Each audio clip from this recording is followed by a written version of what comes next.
Ya, kemarin soal ceritanya tentang luas tempat parkir ya. Sebuah tempat parkir mempunyai luas 600 meter persegi.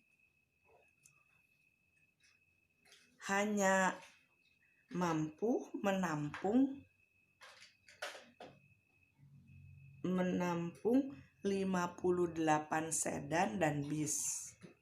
Sedangkan luas untuk sedan dibutuhkan 6 meter persegi dan untuk bis dibutuhkan 24 meter persegi.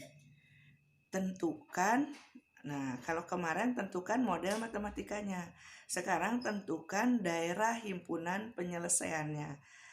Nah, pertidaksamaan yang didapat itu kemarin karena untuk bis dan untuk sedan itu hanya tersedia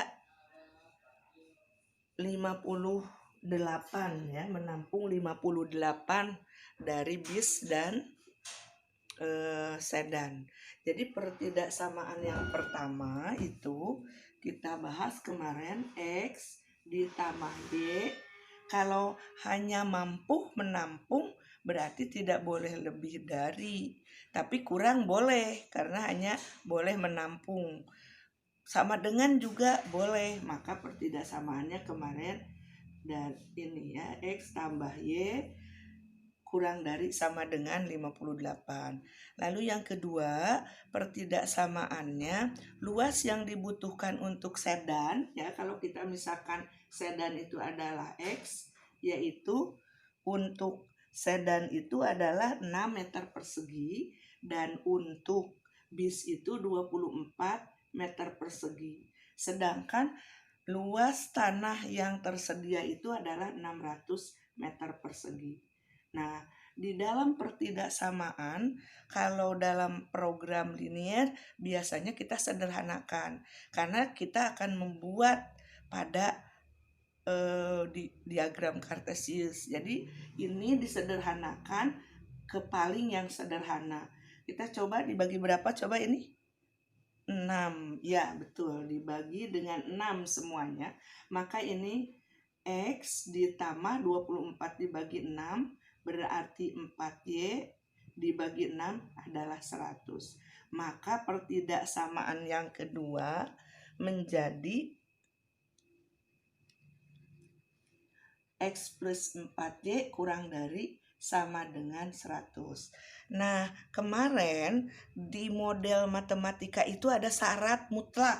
Apa syarat mutlaknya itu? Syarat mutlaknya itu kita ngebahas tentang mobil dan bis. Berarti ada mobil dan bisnya itu. Mobil kita misalkan tadi mobil sedan itu kita misalkan X.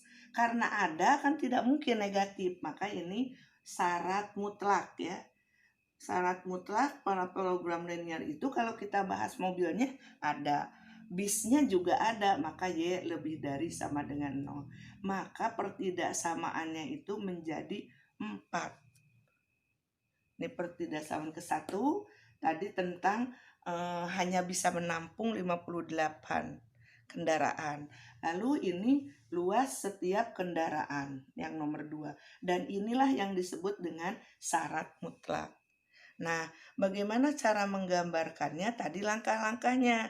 Yang pertama, kita cari tipot ya. Yang A itu tipot atau titik potong dengan sumbu X. Nah, dengan sumbu X berarti Y-nya sama dengan 0. Maka kita masukkan. Bagaimana kalau Y-nya sama dengan 0, kita masukkan. Dan ini syaratnya itu harus dijadikan dulu ya. Dijadikan persamaan. Jadi dijadikan persamaan. Nah, gitu ya. Maka X ditambah Y ini kita jadikan sama dengan 58. Bagaimana kalau X-nya itu diganti dengan 0, maka menjadi 0 tambah Y sama dengan 58. Jadi Y-nya sama dengan 58. Sehingga dari sini kita dapat titik potongnya. X-nya ini 0 ya. Karena tadi yang pertama